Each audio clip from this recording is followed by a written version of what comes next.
Welcome to Level 3, Lesson 3. My name is RIA the Trader from TradingWing.net. In this lesson, you will learn about the different types of orders and stops used in the stock market. So let's get started. Before we begin, it is important to break down what orders are. In the past, traders were required to call in to have stocks either purchased or sold. This was due to the lack of technology. As technology advanced, traders are now able to buy and sell stocks on their own, and they use different types of orders to do so. Orders are a method of buying and selling stocks. There are, however, different types of orders made for different situations. The two main types of orders are known as market orders and limit orders. Limit orders are broken down into four different categories: buy limits, sell limits, buy stops, and sell stops. Let's start with market orders. Market orders are known as the most basic type of order or trade, and they are used when a trader wants to immediately buy or sell a stock or security. These types of orders are used in volatile stocks. So, if you're buying a stock, a market order will fill your order at the best price that is immediately available. This comes with pros and cons. The pro of using a market order is that it guarantees you an entry. A con, on the other hand, is that it can fill your order at a price that is far from the current price, which can lead to immediate losses if timed incorrectly. Limit orders, on the other hand, are known as pending orders. This is because your order does not immediately fill. They are used when a trader wants to either buy or sell a stock or security at a specified price in the future. Limit orders are often used in non-volatile stocks.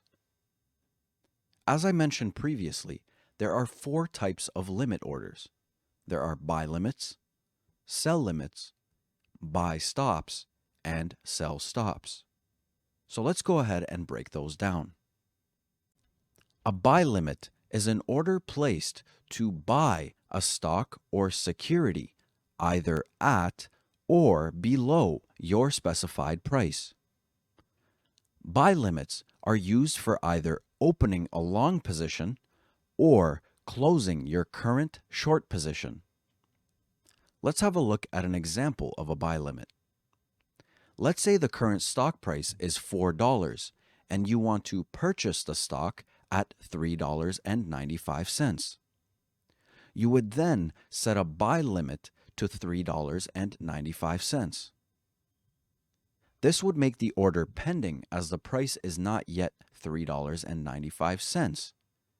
Your order would not fill until the price was either at or below $3.95.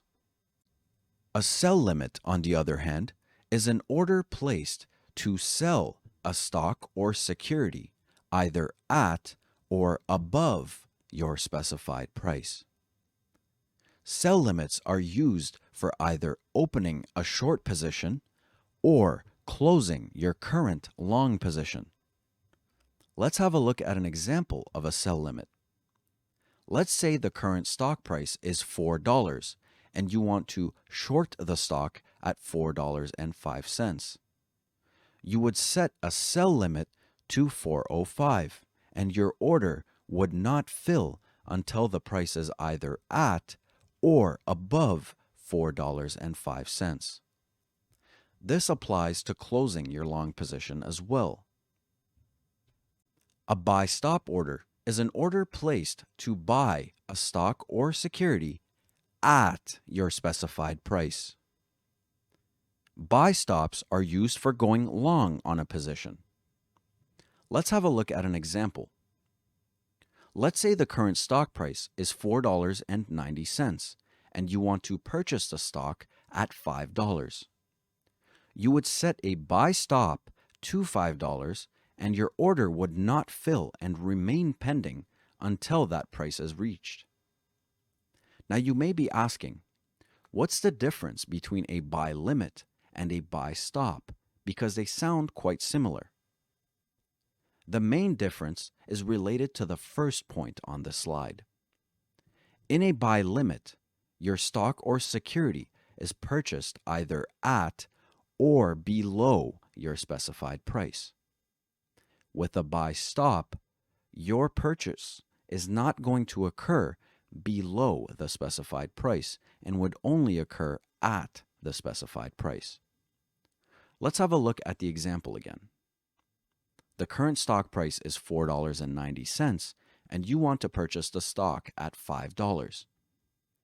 If you set a buy limit order, your order would fill immediately as the price is already below $5. With a buy stop order, your order would not fill because the price is not at $5. A sell stop is an order placed to sell a stock or security at your specified price. Sell stops are used for going short on a position. Let's have a look at an example.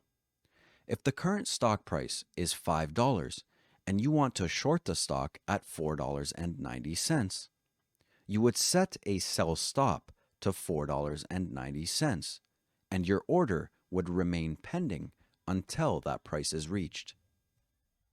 So once again, what's the difference between a sell limit and a sell stop? In a sell limit order, your security or stock would either sell at or above your specified price. With a sell stop, it would sell at your specified price. Let's look back at the example. If the current stock price is $5 and you want to short the stock at $4.90, and you decided to set a sell limit, your order would fill immediately as it is at or above $4.90. That is why you would set a sell stop instead. Now let's talk about stops. Stops are a condition made and stated by you to signal to the market that you no longer want to be in the trade if and once that condition is met. Buy stops and sell stops that I just referred to are a type of stop known as stop loss. The next type of stop, which is important, is known as trailing stops. So let's talk about that. Trailing stops are a type of stop order that is placed at the same time as your initial trade. A trailing stop is given either as a percentage value or dollar value. These types of stops are known as adaptable stops, as they only move if the stock is moving favorably to your trade. Once the stock stops moving favorably towards you, the trailing stop also stops moving. Let me show this with a great example. Let's say we are looking at this stock here. If we decided to buy the stock at point number 1 being $25.80, and we decided to set a trailing stop 50 cents below the buy price, our trailing stop would begin at $25.30. As the price moves favorably, so does the trailing stop. At point number 2, the price is $26.50. Therefore, the trailing stop would be 50 cents below that price, being $26. At point number 3, we can see that the stock price did not move favorably, and so the trailing stop did not move.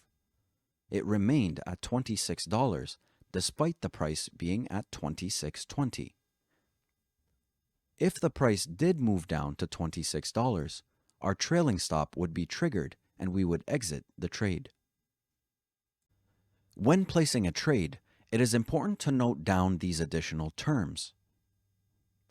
Good till canceled, or GTC, refers to the order being active until you manually cancel it. Day, on the other hand, would cancel your order following the market close. Include extended hours, or EXT, can be used along with day or GTC.